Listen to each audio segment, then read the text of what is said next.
Welcome to USA Global TV and Radio, where our mission is to provide education, entertainment, hope, and inspiration. USA Global TV and Radio connects you with experts and audiences all around the world every single day to help you succeed in business and to live a richer life. Visit us at usaglobaltv.com to learn about career and life-changing training and mentoring programs like the Listening Mentor.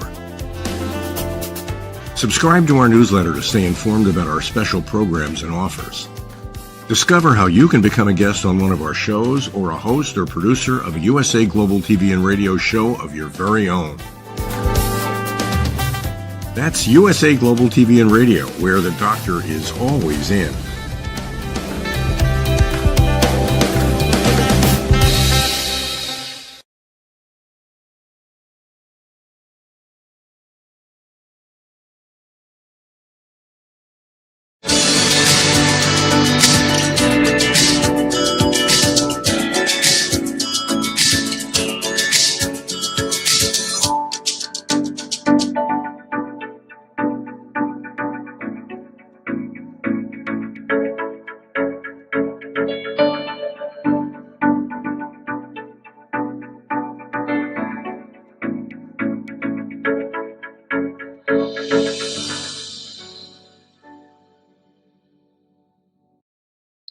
Hello, beautiful soul family, and welcome to Weekly Wisdom and Insights, your home for spiritually guided transformation and empowerment.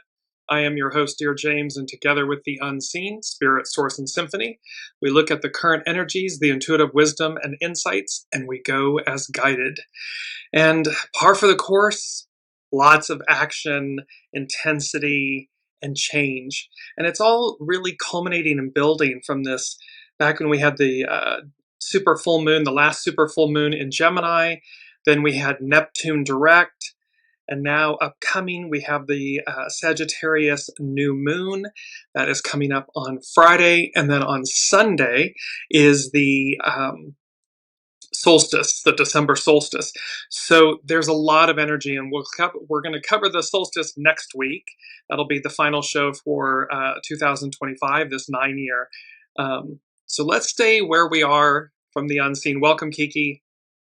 Welcome, Alicia. So here we have this very interesting, let's just get to the numbers and the astrology of it. So first off, we have 12. It's December's a 12th month, so that standstill release. It's that peduncle moment. We're right at that point before the cork pops and out, here comes the new. It's 17, following, be led, so show by example. And that's about your soul source connection. It's a 9-year. We're completing that. Small restraint, surrender. And then contemplation, which is an overview, a higher view of things, which is important. But really, it's number 2, the receptive force, reflect. This is about the divine feminine within all of us. And so we are working heavily with the receptive force, as we will, for our main theme and so forth, and moving into 2026. But let me just jump quickly to this. This is the astrological chart for the new moon in Sagittarius that's happening on the 20th of December. And something that was very interesting with this chart, when as you know, I intuitively read the chart, I look at the angles, any oppositions or trines and sextiles and squares and so forth. And immediately I heard a phrase that I have never heard before. And that phrase was and is concentrated eclipse. And so a concentrated eclipse spiritually signifies powerful, transformative energy, acting as a cosmic pause for deep introspection, releasing the old and embracing new beginnings, disrupting the normal to reveal hidden truths, prompting purification and calling for spiritual readiness or alignment with divine will, varying from a call to manifest, which is a New Age philosophy, to a reminder of judgment or redemption, which is in the Christian faith. It's a potent portal for profound change. So this Sagittarius new moon It's conjunct the galactic center. We'll get to that in a moment. The super full moon that was in Gemini, Neptune turning direct. This is potent energy. It's a potent portal for profound change. Not just gentle intention setting, but rather shaking loose old patterns to usher in authentic growth. It is about transformation and change. It's a dramatic disruption of light and dark, symbolizing major life shifts, breaking old habits, and embracing new paths. Introspection and inner truth. It pulls focus inward, unveiling buried feelings, desires, and deeper self-knowledge, acting like a new moon on steroids. This is a new moon. So this concentrated eclipse, that phrase, again, I've never heard of it before. Here we are. So it's talking about a new moon on steroids. Release and renewal, a time to let go of what no longer serves you, shadows, old stories, and set powerful intentions for a brighter future. We've talked about this a lot, about emptying our vessels, polishing our stone, making room for the new. And so here, right on time, and that, let me just bring it up really quick, and it's Sagittarius, it's the archer, it's about hitting the bullseye, and really this release. And in this chart, let me just pull it back up. You'll see that all of the action is actually centered or directed, pointing towards Saturn and Neptune. They're in the lower right of the wheel between the 5th and 6th houses. So here, Neptune's just gone direct, never to be back in Pisces in our lifetime. Again, it's a 165-year cycle. It's going to, and both of them, Saturn and Neptune, are going to co-present at that 0 degrees of Aries in the early part of 2026, like with January, latter January, for a good year plus. They're going to co-present. This is major endings. It's a 9-year into a 10-year. That's a small cycle. These are big cycles. Pluto hasn't been in Aquarius since, the French-American and Industrial Revolution. So you get the magnitude. And here the unseen is talking about this concentrated eclipse. And lastly, just to say, seen by many as a sign from the divine, it's about divine communication, a movement or a moment to connect with the divine, the cosmos, and universal rhythms.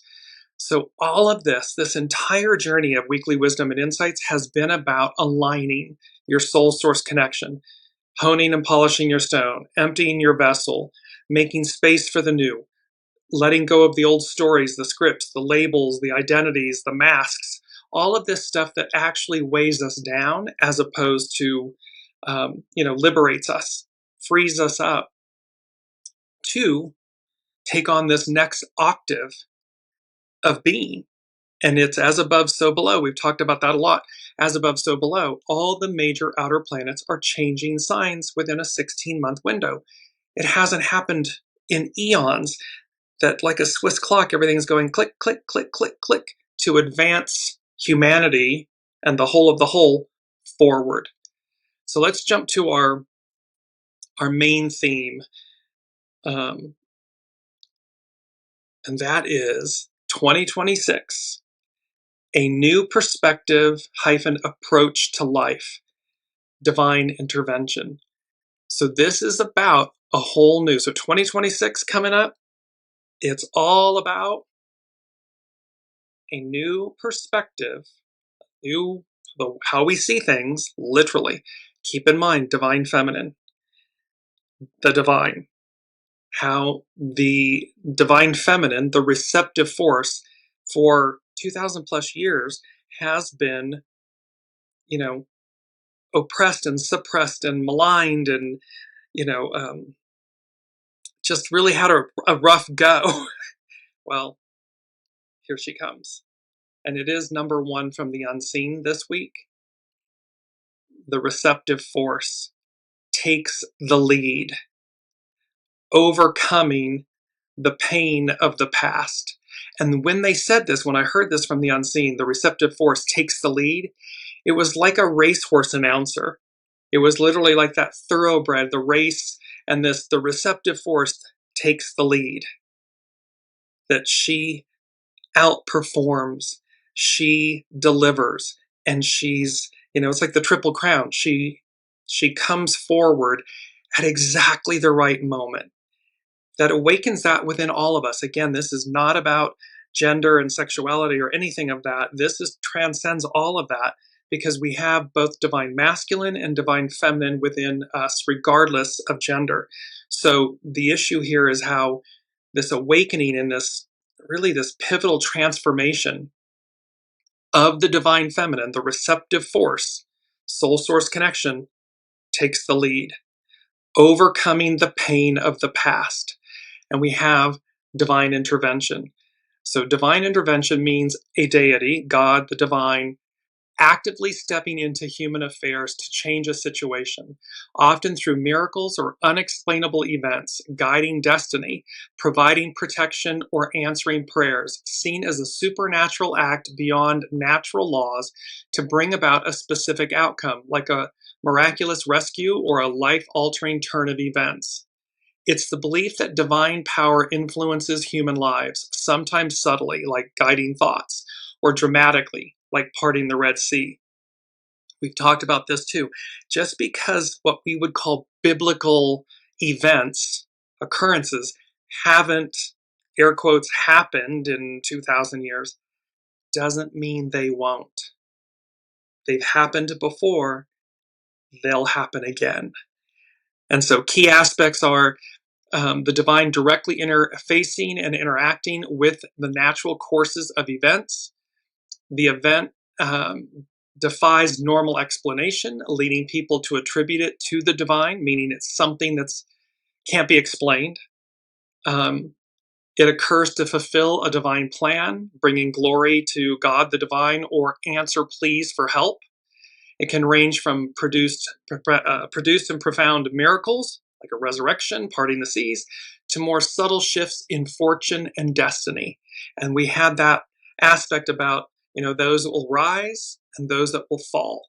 And so here, this is speaking about this divine intervention, is about, it can be from the subtle of in fortune and destiny. And lastly, examples of it are like the biblical Exodus, Master Jesus' miracles, personal near-death experiences that feels divinely orchestrated. Welcome, Colleen. So 2026, a new perspective -- approach to life, divine intervention. And the receptive force takes the lead, overcoming the pain of the past. And it was said like this radio announcer. So there's a great, there's an intensity, when you're listening to the racetrack announcer, there's an intensity to the event, to the moment, to the energy. And of course, when the receptive force takes the lead, crosses the finish line, there's euphoria there in the announcer's voice, and in the fact that, like the Triple Crown, you won the race. So let's jump back, and I just want to go back quickly to our astrological influences, because here it is. It is this concentrated eclipse energy. Again, a phrase I've never heard before. But we're looking at Uranus is retrograde, Jupiter's retrograde. They'll go direct later. Saturn and Mercury went direct. We had that super full moon in Gemini. It was intense, followed right by the Neptune direct, turning direct at that anaretic degree, that final degree of the final sign of the zodiac. And now coming up on the 20th is the Sagittarius new moon. 21st is the solstice. So, and all of this pointing, just bringing that, you can see, and bookending, look at that, the in the lower left corner of the wheel, there's the moon and the sun. They're conjunct at 28 degrees Sagittarius. Bookending them on the left is Venus, on the right is Mars, divine feminine, divine masculine, and they are squaring. Those are the red lines. They're squaring. It's a frictional aspect. It's energy that needs to be released. Saturn and Neptune at these very final degrees of Pisces before they enter Aries. And then you have that mini grand trine, that's a little mini blue triangle between Uranus, expect the unexpected, Saturn and Neptune, and Pluto, newly in Aquarius. That's been playing out, will continue to play out for some time. And then at the top of the chart is Jupiter. It's conjunct the midheaven, and it is trining Saturn and Neptune. So you see this concentrated eclipse energy, this the way the unseen is describing it. It's pointing, what they're saying to me in the moment, it's pointing to miraculous advance, change, miraculous change. And, whew, pardon me, Lord knows we could use some really, miraculous, positive, beautiful change. 2026, a new perspective hyphen approach to life. It means how we go about life, how we literally think, breathe, operate, and that the receptive force, and let's just go to that quickly because this is from divination.com. It's hexagram 2. It's the receptive power. So it is the divine feminine. And great receptivity attracts great gifts and great blessings. A natural responsiveness attracts success through support and perseverance rather than bold action. Thus, a wise person demonstrates strength like a powerful but gentle mare. This auspicious hexagram, consisting of all yin lines, represents the power of the feminine principle, which has not been honored in our modern world. However, such receptivity is much more powerful and healing than we think or than we know. The receptive force is sensual and subtle and can be overlooked by too much thinking, talking, and planning. When spring comes, does the grass plan to grow? This is a time to concentrate on realities rather than potentials, with how to respond to a situation rather than how to direct or manipulate it. That direct and manipulate is the old, the Piscean patriarchal. It's the ego, mind, personality, human, the I, the me, versus soul source connection, the receptive, listening, knowing, and going, doing as guided. The mature feminine allows herself to be guided by a higher power and is skilled at graceful acceptance. Spiritually, her quiet contribution is highly effective, bringing a deeply felt kind of success.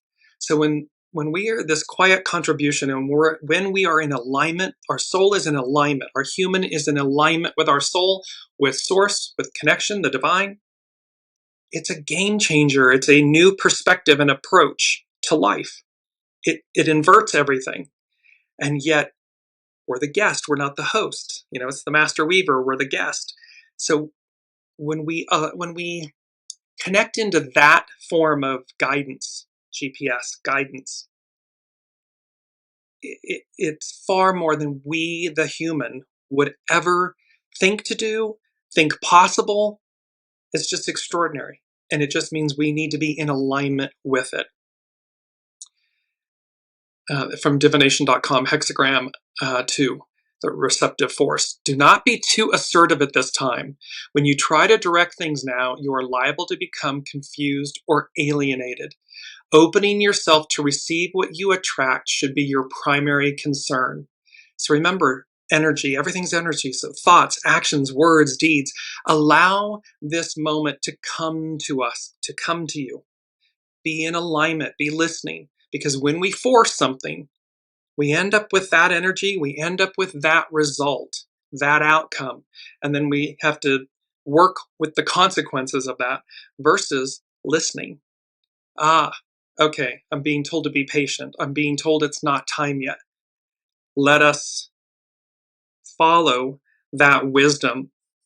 So opening yourself to receive what you attract should be your primary concern. Be patient and take your time. Here's our first quote. Draw strength from mindfulness, and you will be doubly fortunate. It's a beautiful image of a woman sitting in meditation with her hands in the prayer position. This beautiful, draw strength from mindfulness, and you will be doubly fortunate. Why? Well, because you're tapped in, you're listening. That's where the gold, the magic is. Focus more on feeling than on action. Feeling meaning knowing, intuition, listening. Be broad and deep in your attitude so that you accept everything that comes with grace and equanimity. Be receptive and spacious like the ocean. Let the river of changes flow to you. You might allow a person or a partner to take the lead for now. Strive for a natural responsiveness that is based on inner strength rather than outer show. This is all about inner wisdom, inner knowing, inner strength, listening, and going as guided.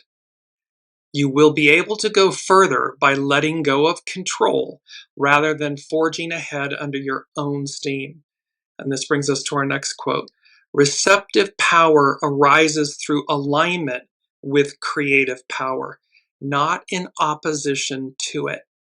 So the receptive power, divine feminine, arises through alignment with creative power, divine masculine, not in opposition to it. And we've talked about this a lot, that the Aquarian matriarchal we the people era is not the divine feminine over the masculine, which is what the patriarchal Piscean is. It's the equilibrium of them. It's the harmony of them. It's the divine masculine in service to the divine feminine.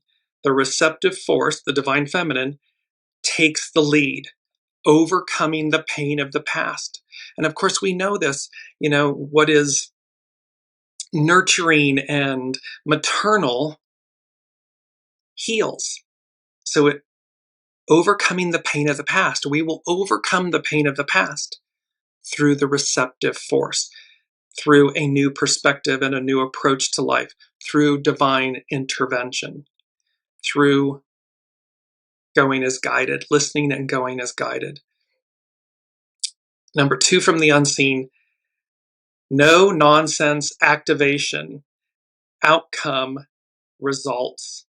And they said, be-get ready for the blast off. And we had this, last week or the week before, blast off. Things are moving fast. So the unseen is saying this energy that we're talking about with this Sagittarius new moon, that's a concentrated eclipse. It's like a new moon on steroids. Well, no nonsense activation, outcome, results. Get ready for blast off. And this has to do with the fact, and I'm going to go to it now this is from Pam Youngins at North Point Journal. And what she's talking about is how this new Sagittarius new moon that's occurring on the 20th is conjunct. It's a degree away from our galactic center, the very central point of our universe. So Pam Youngins, North Point Journal, a galactic new moon. At the center of our galaxy is a supermassive black hole about the size of 4 million suns. Our solar system and our entire galaxy rotate around this mysterious point in space, which is appropriately named the galactic center. From Earth's perspective, the galactic center is located at 27 degrees Sagittarius.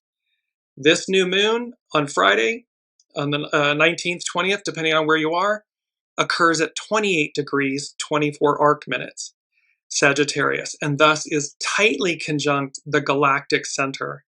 Astrologer Philip Sedgwick has done extensive research on the metaphysical aspects of the galactic center and shares these insights. And this is from Philip Sedgwick through Pam Youngins North Point Journal. The galactic center emits a wide array of powerful radiation, most notably infrared.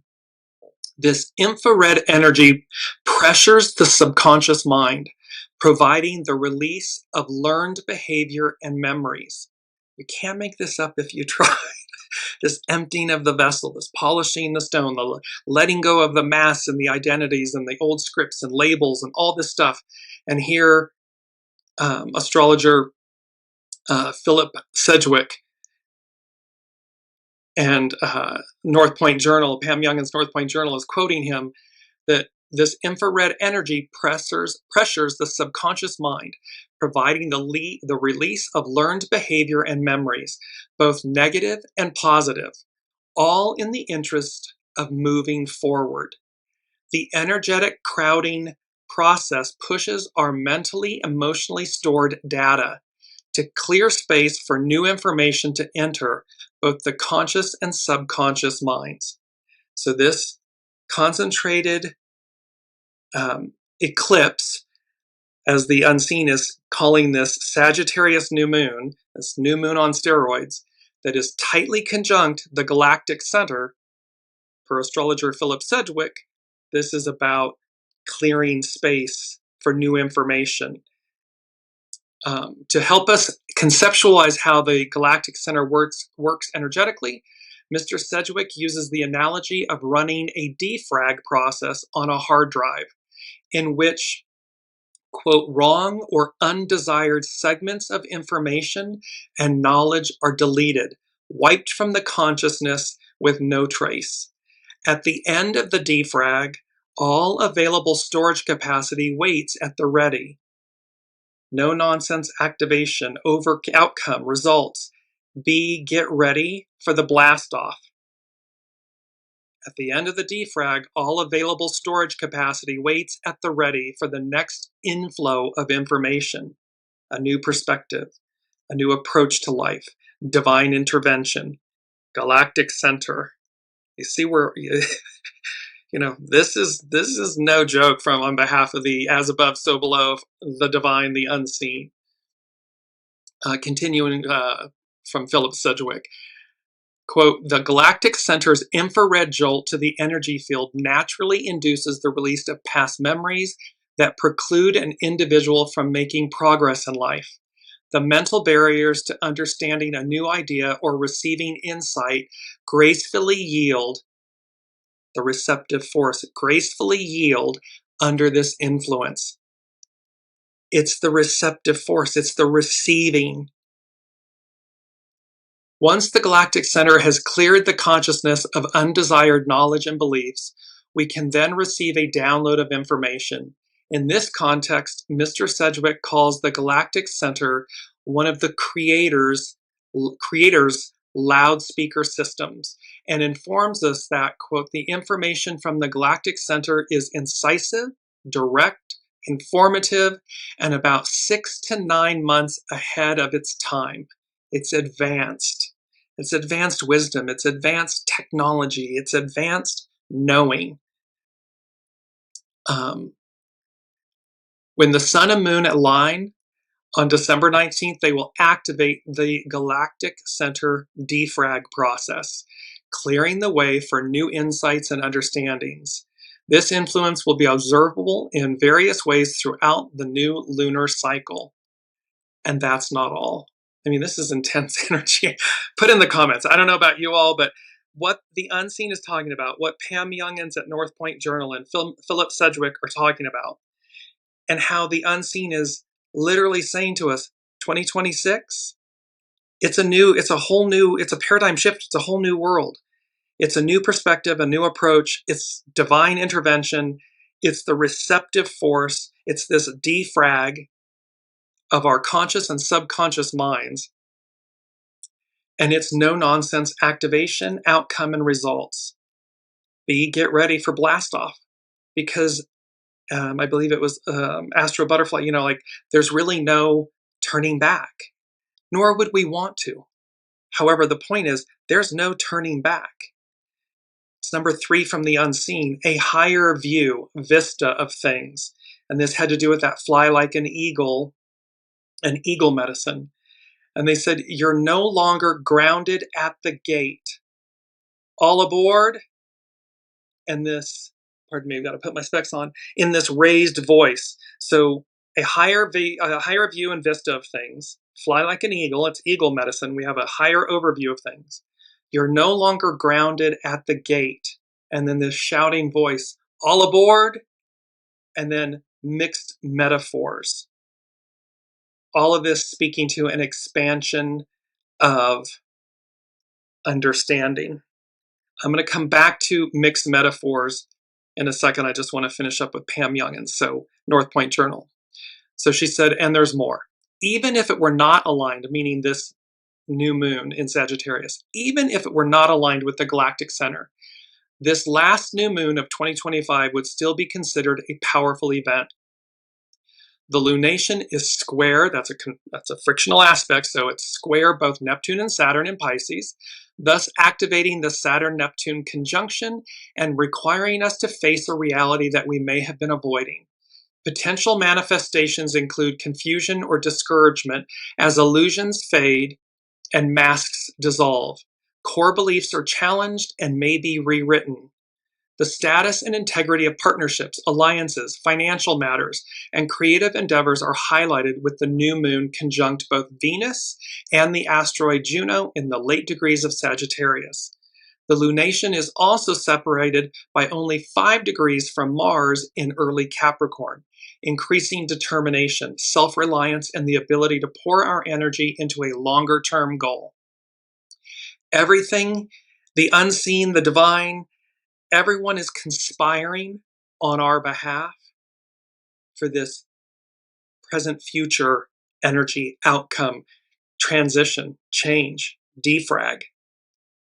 It's a longer-term goal, and yet it's immediate. It's here.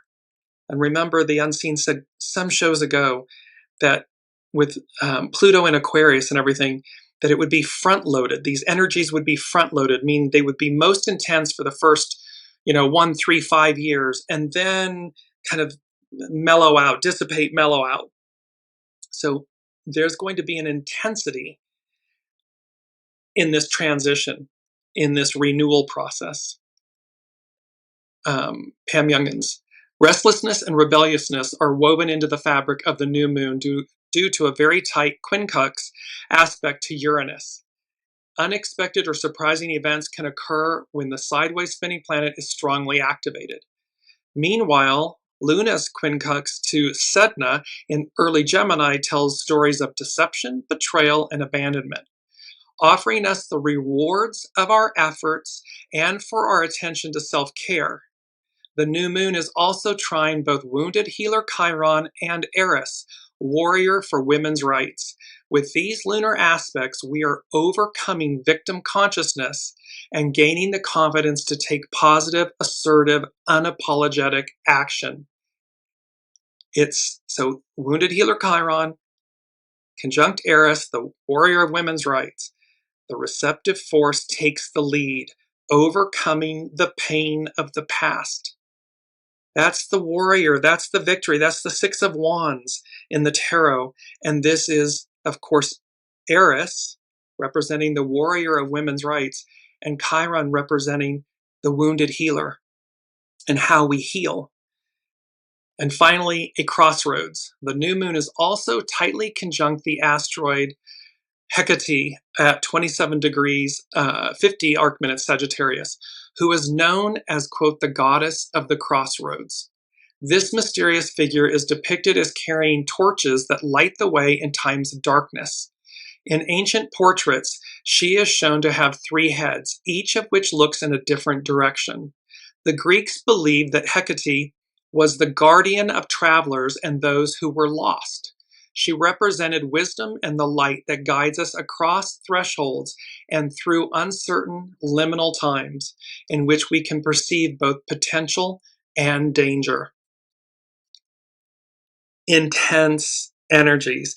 Take a higher view, higher vista of things. Fly like an eagle. Use eagle medicine. Hecate is here. Wounded healer Chiron is here. And, pardon me, I just lost my train of thought. Eris is here. So there's so much conspiring on our behalf for this transition, this crossing this threshold, this liminal moment, and that you're no longer grounded at the gate and this shouting all aboard, and then the phrase mixed metaphors. So I want to come back to mixed metaphors. Well, mixed metaphors, in a spiritual context, the use of mixed metaphors can deepen understanding of complex, abstract truths by offering multiple, complementary perspectives that prevent limiting the subject, such as the nature of God or the divine or the path of spiritual growth, to a single narrow image. This is talking about, the unseen is talking about the fact that it's like they're showing me, so we've been given the example of the thoroughbred at the racetrack and the racetrack announcer. And then they're showing me a Clydesdale horse where the blinders are on. The Clydesdales have, blinders left and right, so they don't have peripheral vision. They can only see directly forward. This is speaking this whole 2026, a new perspective, approach to life, divine intervention, the receptive force, mixed metaphors. This is going to deepen our understanding of complex, abstract truths by offering multiple complementary perspectives that prevent limiting the subject. Our understanding of the unseen, the divine, the receptive force, the role she plays, its spiritual significance, rather than being a literary error, the intentional mixing of metaphors in religious and spiritual texts is a deliberate rhetorical device with specific purposes. Spiritual concepts such as the multifaceted nature of God, the divine, are too rich to be captured by a single image. Combining images, meaning God as both father and mother, warrior and artisan, highlights areas of overlap and nuance that would be overlooked in isolation. When a reader encounters contrasting images, they are prompted to engage more deeply with the text to find the coherence between them, leading to stronger feelings and deeper insights than hard, cold facts might provide. This might be, and again, remember that defrag, the hard drive. We have the wisdom that we have, the knowledge that we have. It's been written onto our hard drives, individually and collectively. Now comes this defrag process that removes everything that's not necessary. It's going to clean up the hard drive, emptying the vessel for new information that's going to expand us, an expansion of understanding, this higher view, higher octave. So our hard drives, our operating systems are going to be defragged. They're going to be expanded, things activated. We've talked about what scientists have called dark or junk DNA, and the unseen speaks of divine DNA. And that activation, well, what wisdom and knowledge, what information comes with that awakening, that activation that writes new perspectives, new opportunities onto our hard drives. Lastly, by presenting a variety of images, religious writers encourage an attitude of wonder and humility, challenging the reader not to get stuck on one particular and potentially limiting metaphor. This prevents human understanding from becoming, quote, an idol that restricts the infinite richness of the divine reality. Figurative language uses concrete, everyday images to speak passionately about abstract, transcendent truths. A mixed metaphor can create a wonderful challenge by juxtaposing images in a way that suggests the subject is beyond full human comprehension, a mystery that inspires contemplation. And here, a higher view and vista of things, fly like an eagle medicine. You are no longer grounded at the gate. That's a metaphor for an image of an airplane. So aviation travel. You're no longer grounded at the gate. All aboard, well, that speaks to either trains or ships. So there's a mixing of metaphors, these mixed metaphors, and expansion of understanding. It takes us to number 4 from the unseen, which is always foundational. 4s are foundational. And they said, round and round and round it goes. And then they put in parens, evolution. Where it stops, nobody knows. And then the wheel of fortune. And they said, it's all or nothing. No half measures will do, will suffice. So I just want to take us to round and round and round we go. So the phrase round and round it goes, where it stops nobody knows, originally associated with games of chance, carries several potent spiritual and philosophical meanings related to life's cyclical nature, the concept of karma, the unpredictability of fate, and the importance of surrendering control to a higher power. The spinning motion represents the endless repetitive cycles inherent in existence. The continuous loop symbolizes birth, life, death, and rebirth. It's reincarnation, or samsara, in Hinduism and Buddhism. Just as a wheel spins without a clear beginning or end, life is seen as a constant process of renewal and change. This is also the phoenix medicine that we've spoken about. The circular nature can signify eternity and timelessness, suggesting that while events repeat in cycles, seasons, days, human experiences, we've talked about astrology being cyclical, not identical, they are part of an infinite ongoing process that is beyond human comprehension. We're going to be, let in on a greater or a more vast array of mysteries, secrets, perspectives, living with this upcoming energy and with this Sagittarius new moon, this concentrated eclipse energy. On a personal level, it can refer to the repetitive, sometimes self-defeating cycles in life where individuals keep making the same choices or experiencing the same issues, running around in circles, without making real progress unless they make a conscious change. That conscious change is to harness your free will to recognize what you're doing, stop and pivot. Listen to the unseen, to your soul source connection. Harness the divine masculine, the creative force, in service to the divine feminine, the receptive force. That's a game changer. Then we break the cycles of secular running around in circles. The uncertainty of where the wheel will stop points to the unpredictable nature of life and destiny. The phrase emphasizes the human lack of ultimate control over outcomes. Many spiritual perspectives suggest surrendering this control and trusting in a divine plan or a higher power, as nobody knows the ultimate destination, because we're the guest, not the host. But our soul knows, source knows, the divine knows, the unseen knows. And it's speaking to us all the time. It's just a matter of whether we are listening to it and going as guided. This brings us to the Wheel of Fortune, this beautiful image by Brigitte Ashwood at Luminous Tarot. This evokes the classical, so the Wheel of Fortune, this evokes the classical and medieval concept of the Wheel of Fortune, where one's status or luck can rise and fall unpredictably, and the stopping point is purely a matter of chance or divine will, not entirely personal effort. A spiritual meaning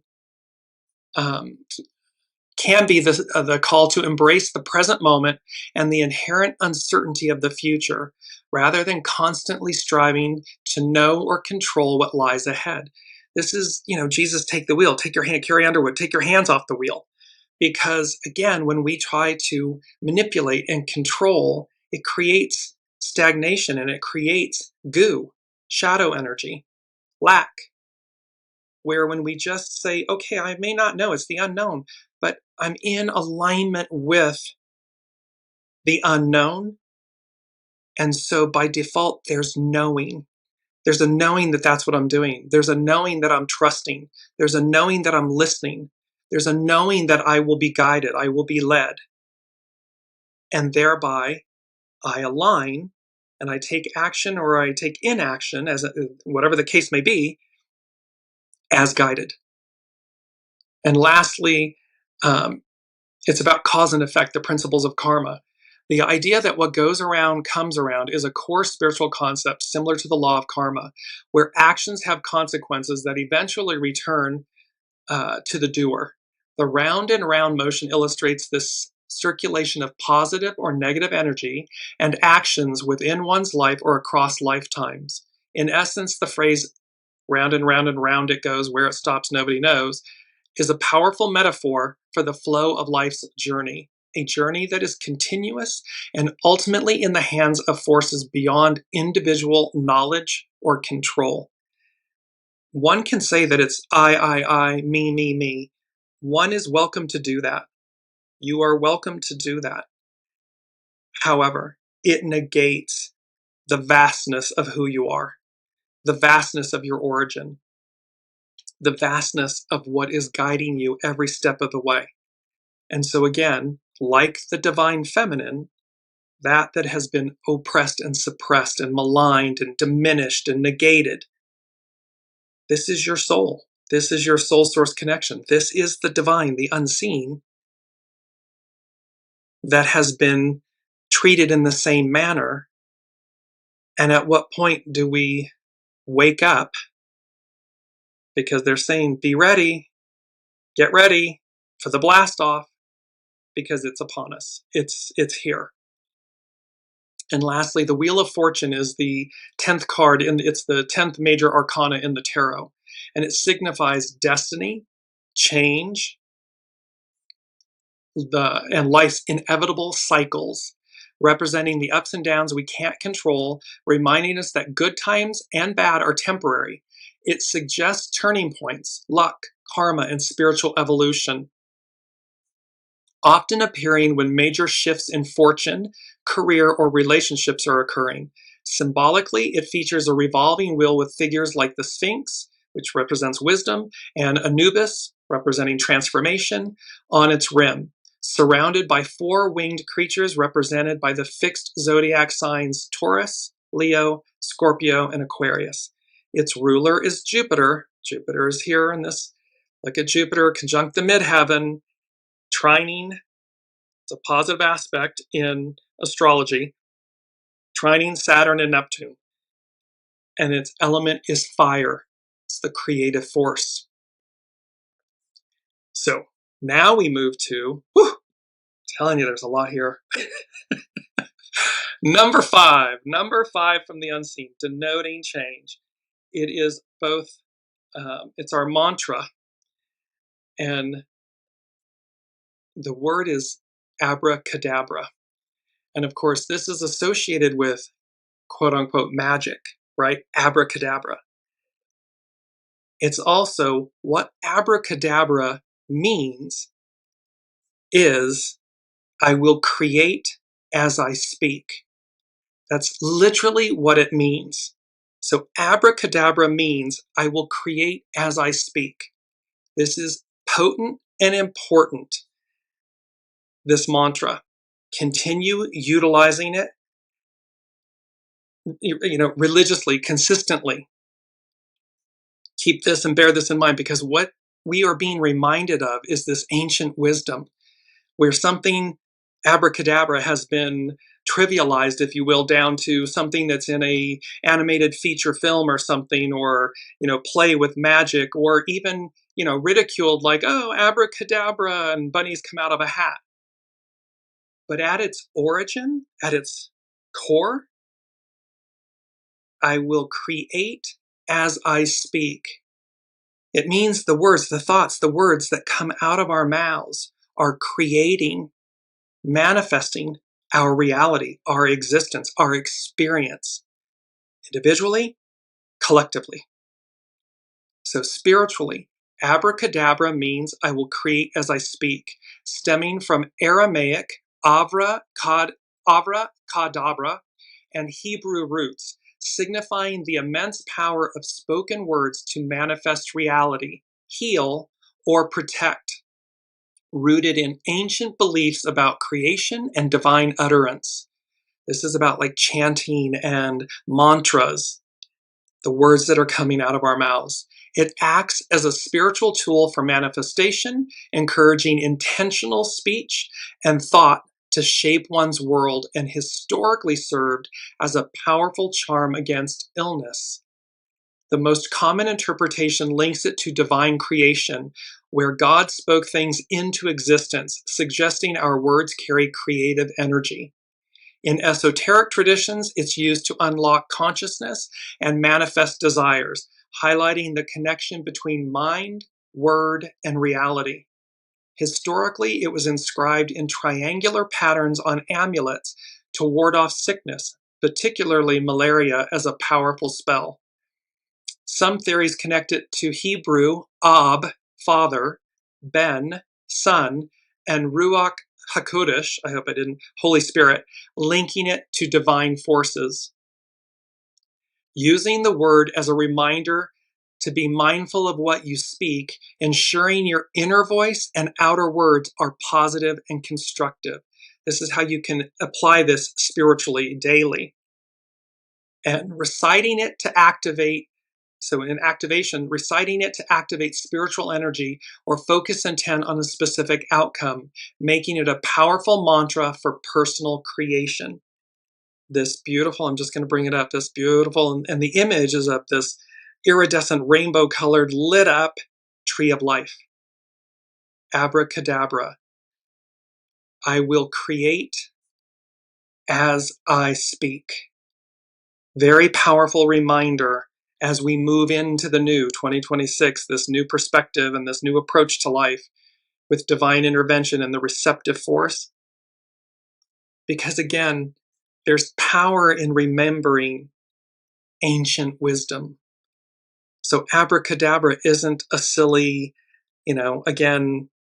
trivialized word or statement used by magicians and so forth in animated films or something, or at a fun house. It's literally a reminder of the divine, of how we create. And this, I will create as I speak.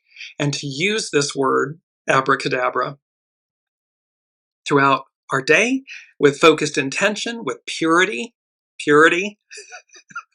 can't say that enough, the purity of intention with purity, but harness the power and the magic that lies within it. It's number 5, and 5 denotes change.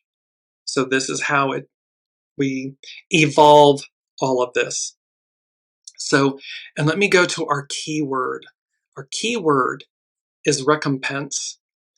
And recompense, and you see this beautiful image again, Lady Justice, and she has these beautiful scales. And of course, there are 2 scales, correct? So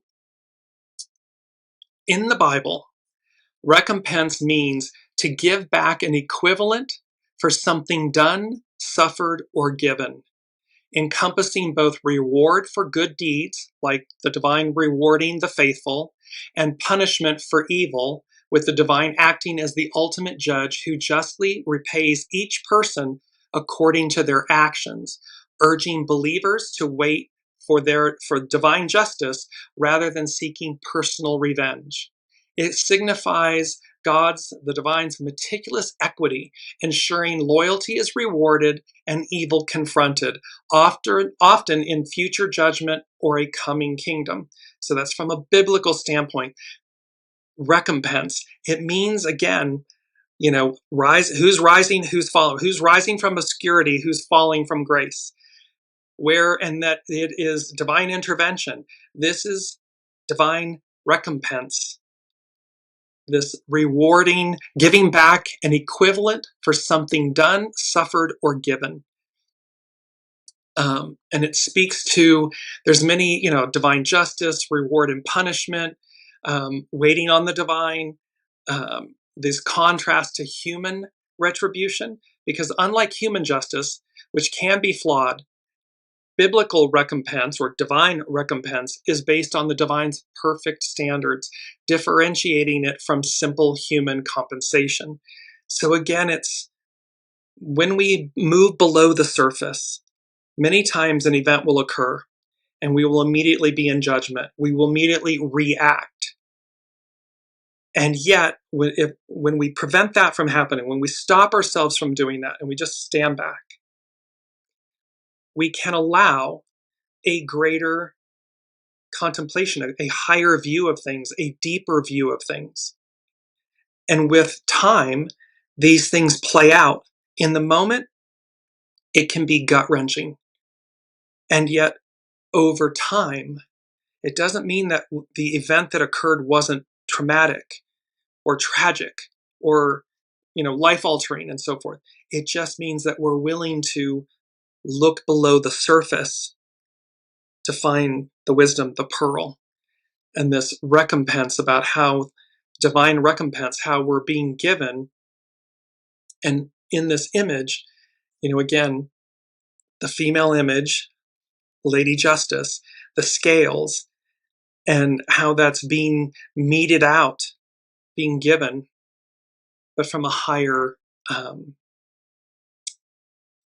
force, a higher plane, and thereby, we don't need to take, in a negative way, we don't need to take things into our own control in our own hands. Allow divine recompense to adjudicate, mete out, whether that's something positive or negative.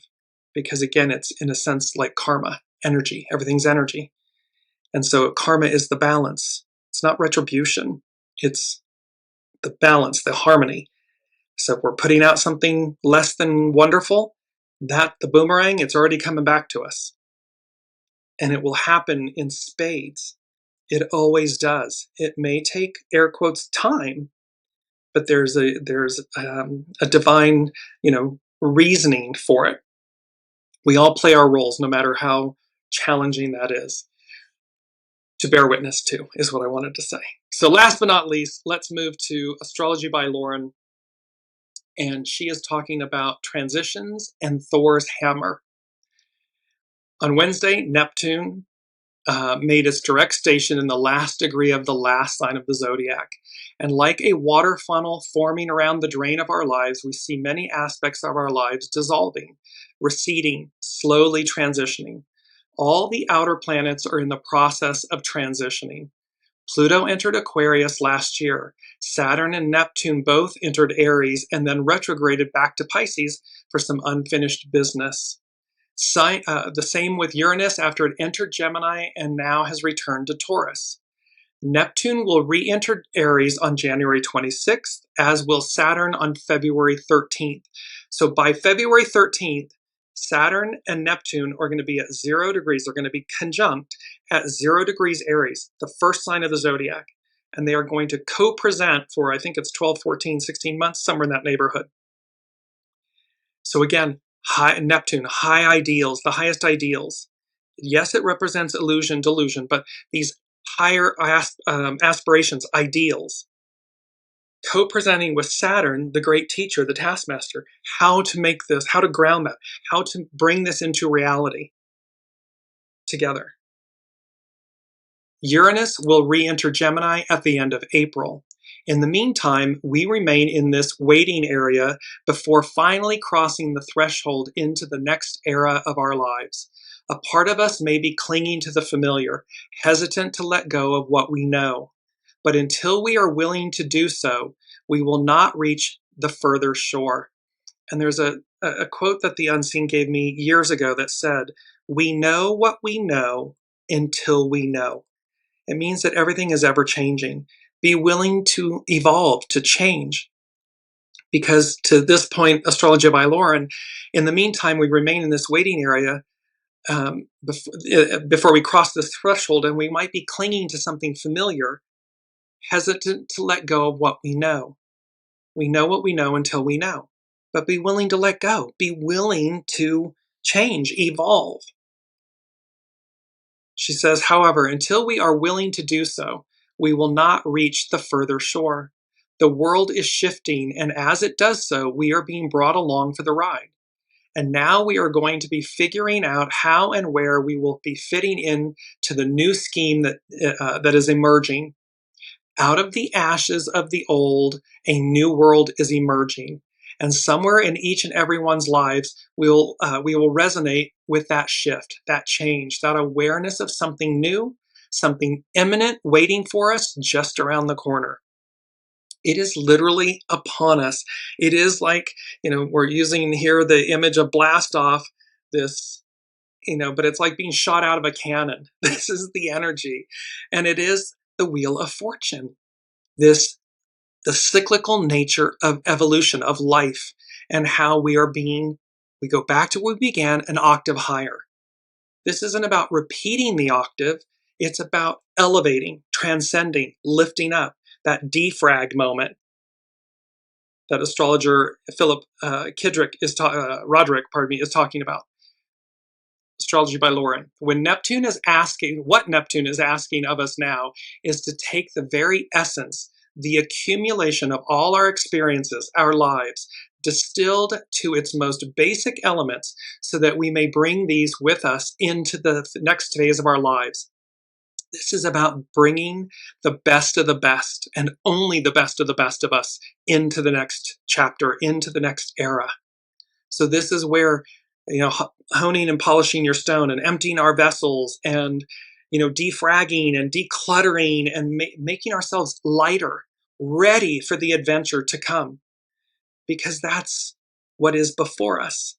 You don't want to have some extraordinary opportunity present itself only to have to say, oh no, I've got 6 months or a year worth of stuff I haven't addressed, so I couldn't possibly.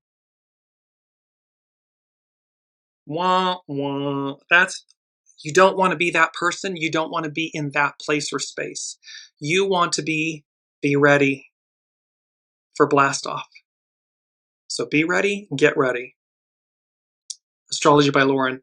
And in this process of distillation, we are also being asked to connect with our own inner Neptune, whether that be spirit, the heart of the matter, or the very essence of our own being. It is this part of us that knows right from wrong, whether we call it conscience, the whisper of intuition, that transcendent voice of understanding. It is this that will serve as a guide as we enter this next phase of our lives. This is your soul source connection. That's what she's talking about here. Hence the necessity to connect with our own inner Neptune. Neptune wants for us. The unseen wants for us. The all that is wants for us, and they want more for us. And that's what's being delivered. That is what's going to happen. As above, so below. Lastly, Mars at the very last degrees of Sagittarius was square Saturn and now Neptune. The Sun, also at these late degrees of Sagittarius, is approaching its squares to both Saturn and Neptune, culminating with the new moon on the 19th. These squares, or the 20th, depending on where you are, these squares are making us all too aware of the transitions that we are being presented with. It can feel like wading through quicksand. It can feel like sadness. It can feel like doubt. Mars, Saturn, and Sun, Saturn can be resistant, avoidant, and riddled with obstacles. Mars, Neptune feels drained, sometimes even defeated and deflated. So, if you find it difficult to get things done over these weeks, these are the culprits. Self-acceptance and patience are required. Let us all be kind to ourselves. It is this moment of up-leveling, and it's about being proactive and listening. Doing what's necessary. Take the necessary steps in a receptive force manner, meaning I know what to do or not to do, and I'm listening and I'm going as guided. And finally, Thor's hammer, this Astrology by Lauren. Thor's hammer is a name given to a configuration, an astrological configuration, of at least 3 planets that form what looks like a clunky spear. With 2 planets forming a 90-degree angle, that's a square, aspect to one another. A third one comes to the opposite midpoint of the 2 planets, making a 135-degree angle to each. Stealthily and yet powerful. What was previously an aching conflict suddenly becomes quite powerful, quite obvious, and can no longer be denied. The unseen has been talking for weeks about how it's full frontal. Everything's coming at us. We can't ignore it. We have to face it. We have to defrag it, cleanse it, purify it as we move into the new. On today, Wednesday, Mercury insinuates itself into the lingering Jupiter-Chiron square, forming Thor's hammer. Quick and fleeting, this configuration will be most evident from Tuesday through Thursday, so it's quick and fast. However, to overcome the discomfort of Thor's hammer, we need to face it head on. This is not a configuration for the weak of heart. It requires a willingness to persist, even though it makes things harder. This is because the conflict we are presented with is so ingrained and so persistent, like an old habit or something we have taken for granted, that when we try to change it, it keeps circling back. Well, here comes the defrag. Here comes this Sagittarius new moon conjunct the galactic center, and we're proactive. It's the hexagram 51 and the tower. It's either a proactive tower or it's a reactive tower. That's up to us. Because that's the way things are, pardon me, or always have been.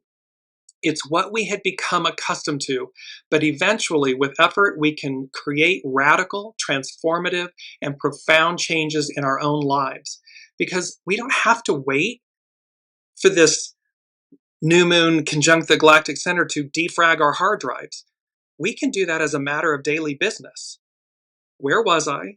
Where am I today?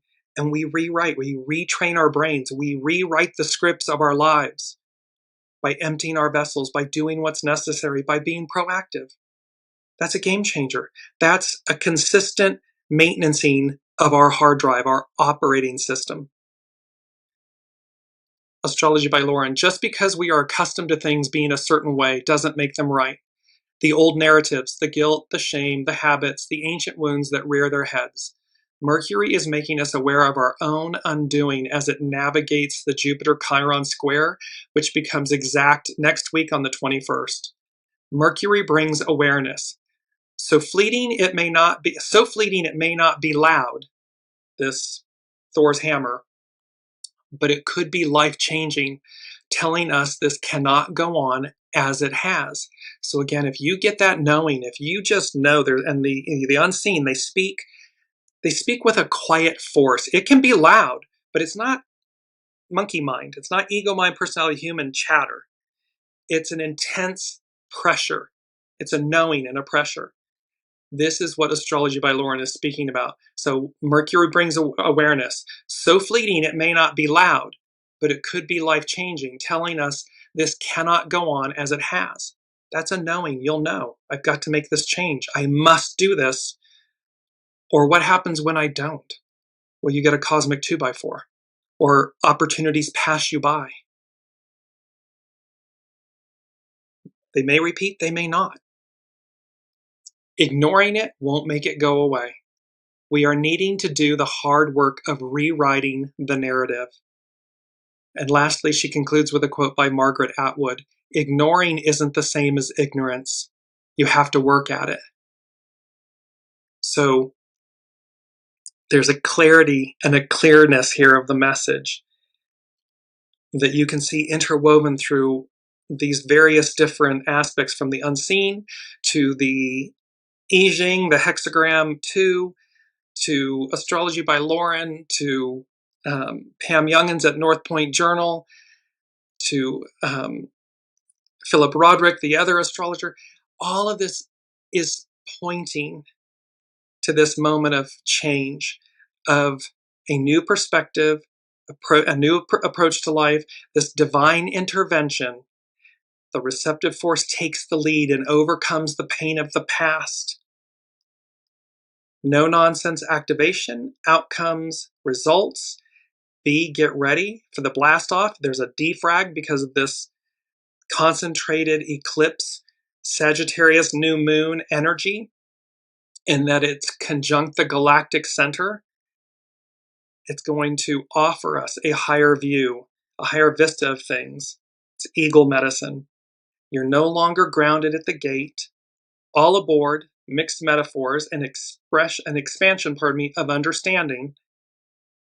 Round and round and round it goes. Where it stops, nobody knows. It's the wheel of fortune, and it's all or nothing. No half measures will do or suffice. You're either all in or you're not. It's either a proactive cosmic lift and whatever, or it's a reactive one. Tower. And lastly, abracadabra. I will create as I speak. That item alone is a life game changer. Just keep saying to yourself, abracadabra, as you work with the purity of intention throughout your day, throughout your life, so that I will create as I speak. You're aligned with the divine, with your soul. with the feminine, the divine feminine, and how that is a game changer, and it's in complete harmony and alignment with what's before us, what's to come. Can't wait to see what's happening next. We're going to cover, as I said, the solstice, the December solstice that's occurring on the 21st in next week's show, and that will close us out for this year, for 2025, and we will pick it back up in very early January in 2026, a 10-year, a new beginnings. But we will see you again next week. Until then, be well. I love you all, and thank you for absolute everything, your presence, your energy, everything. I know I say that a lot. It means the world to me, and I love being on this journey with you. So until then, namaste. We'll see you next week.